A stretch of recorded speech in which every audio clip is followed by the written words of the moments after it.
وہ ایک بچہ آیا نا اپنی ماں کے لیے لباس لینے کے لیے، اور پہلے وہ گیا اپنے چچا کے پاس، اس کی ماں بیوہ تھی اور اس کا لباس پھٹ گیا تھا، اور وہ اپنے چچا کے پاس گیا تو اس نے دتکار دیا۔ ماں نے اس کو روکا تھا بیٹا نہ جانا، لیکن اس نے کہا کہ تیرے بدن کے اوپر جو لباس ہے وہ بھی پھٹ گیا اور جگہ جگہ سے جسم جھلک رہا ہے، تو میں اپنے چچا سے آپ کے لیے لباس لے کے آتا ہوں۔ پھر جو رویہ اس نے اختیار کیا تو واپس روتا ہوا آ رہا تھا، تو کسی نے راستے نے پوچھا کہ کیا ماجرا ہوا؟ اس نے کہا چچا کے پاس گیا تھا ماں کے لیے لباس لینے، اس نے تو لا کے بھیج دیا۔ اللہ اکبر۔ تو اس نے کہا کہ جا سین حرم میں محمد نام کا ایک شخص بیٹھا ہوا ہے، اگر تو اپنا دکھڑا اس کے سامنے پیش کرے تو وہ امید ہے تمہیں رد نہیں کریں گے، لیکن سن لے ان کا دین کوئی اور ہے۔ اللہ اکبر۔ اپنے ماں کے پاس آیا تو ماں کو کہا کہ چچا نے تو لا کے بھیج دیا، لیکن آپ کی حالت مجھ سے دیکھی نہیں جا رہی۔ بچہ ابھی شعور کی منزلوں میں قدم رکھ رہا تھا، پہلے بہت چھوٹا تھا، اب اس کے اندر ایک جذبات تھے بچے کے اندر۔ تو ماں نے کہا کہ بیٹا نہیں، ان کے پاس نہیں جانا، سنا ہے کہ جو ان سے ملے دین دھرم چھین لیتے ہیں اس کا۔ اللہ اکبر۔ تو حضور علیہ السلام کے پاس جانے سے ماں روکنے لگی، لیکن بچے نے کہا کہ امی میں پکا رہوں گا، بتوں کا وفادار رہوں گا، تم اس ٹینشن کو، اس پریشانی کو چھوڑ دو۔ اور حضور کی خدمت میں حاضر ہوا۔ حضور صحن حرم میں چادر اڑے بیٹھے ہوئے تھے، اور جا کے کہنے لگا میں پہلے بات آپ سے کر لیتا ہوں، آپ کا دین میں نے قبول نہیں کرنا۔ حضور مسکرا کے بولے بیٹا بتاؤ کس لیے آئے ہو؟ کہا میری ماں بے لباس ہے، میں آپ سے لباس لینے آیا ہوں۔ حضور نے چادر رحمت اتار کے اس کے کندھوں پہ ڈال دی۔ اللہ اکبر۔ وہ واپس آ گیا اور ماں پر حضور کی چادر اڑائی۔ اللہ اکبر۔ اور ماں نے کہا کہ بیٹے اس نے اپنا دین تو نہیں تجھے دیا؟ کہا نہ، میں نے پہلے کہہ دیا تھا تیرے دین نہیں مانوں گا۔ ماں کہنے لگی پتر اس کا دین ماننا چاہیے، یہ جس نے رحمت کی چادر ہمارے سر پہ ڈال دی۔ اللہ اکبر۔ تیری تک کے ادامہ میں مرید ہو گئے۔ اس بوڑھی عورت کا قصہ بھی آپ نہیں بھول سکتے، جو گھر کا سامان باندھ کے اپنے دروازے پہ بیٹھی ہوئی تھی، اور اس نے سنا تھا مکے میں ایک جادوگر آیا ہے جسے ملتا ہے اس کا دین چھین لیتا ہے، کہیں ایسا نہ ہو کہ کہیں اس سے ملاقات ہو جائے اور وہ دین ہی میرا چھین لے، مجھے شہر چھوڑ دینا چاہیے۔ گھر کے تھڑے کے اوپر سامان باندھ کے بیٹھی ہے، حضور بھی گزرے، اس نے دیکھا تو کہا بھتیجے یہ سامان میرے سر پہ رکھ دے۔ حضور نے سامان اٹھایا، دیکھا تو بوجھل تھا، وزنی تھا، اور بڑھیا کو دیکھا تو کمزور تھی، تو کہا کہ بڑھیا اگر چاہو تو جہاں چاہتی ہو میں خود نہ چھوڑا۔ اس نے کہا اس سے بڑی مہربانی کیا ہوگی؟ حضور نے سامان اٹھایا ہوا ہے اور بڑھیا سے باتیں بھی کرتے جا رہے ہیں۔ تو بڑھیا کو کہا کیوں جا رہی ہے؟ اس نے کہا کہ سنا ہے یہاں ایک جادوگر ہے جو لوگوں کا دھرم لوٹ لیتا ہے، لوگوں کا دین لوٹ لیتا ہے۔ میں نے ساری زندگی بتوں سے وفا کی، میرے آباء و اجداد نے بتوں سے وفا کی ہے، میں چاہتی ہوں دین اجداد ہاتھ سے چھوٹ نہ جائے، آخر اس شہر میں رہتی ہوں کہیں مل نہ جائے۔ خیر حضور نے کچھ نہیں کہا، اس کا سامان نہیں پھینک دیا کہ ٹھیک ہے تم پھر جاؤ۔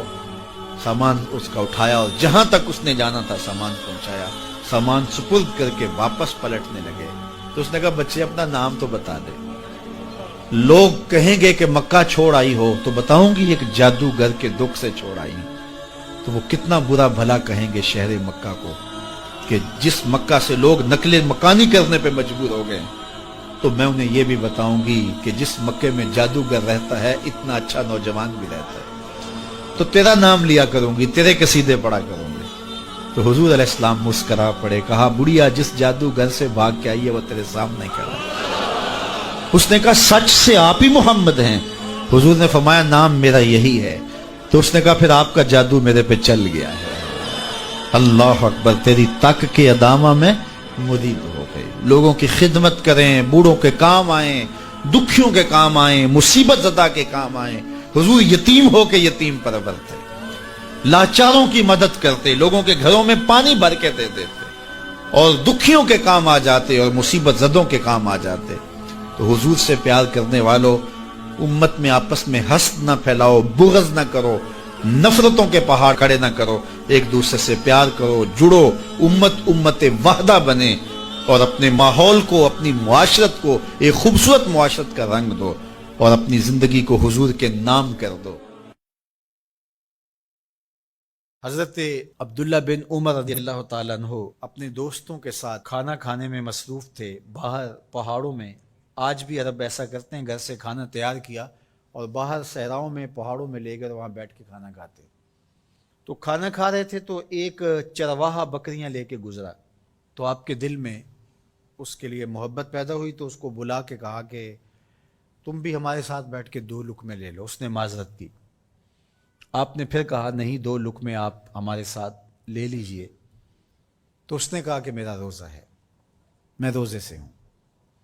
تو حضرت عبداللہ خوش ہوئے کہ سخت گرمی اور سارا دن دھوپ میں بکریوں کے پیچھے روزہ رکھا ہوا ہے.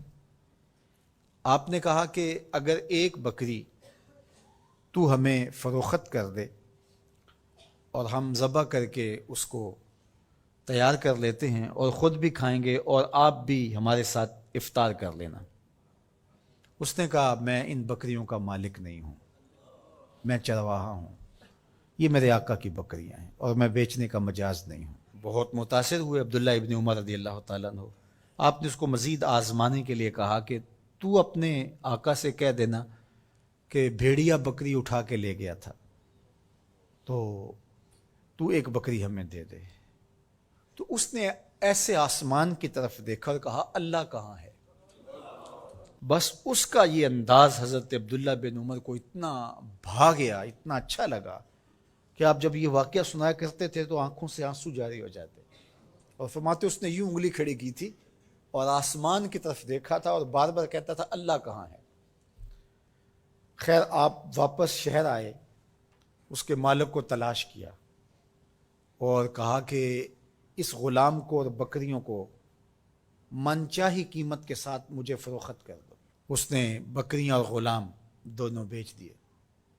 آپ نے غلام کو بلایا اور کہا کہ تو آج کے بعد آزاد ہے اور یہ بکریاں بھی تیری ملک ہوئیں. تیرے ایک جملے نے کہ اللہ کہاں ہے تیرے لیے آزادی کا مجدہ بنا دیا اس کو, اور میں تجھے ساتھ دعا بھی دیتا ہوں اللہ تجھے جہنم کی آگ سے بھی آزاد فرما.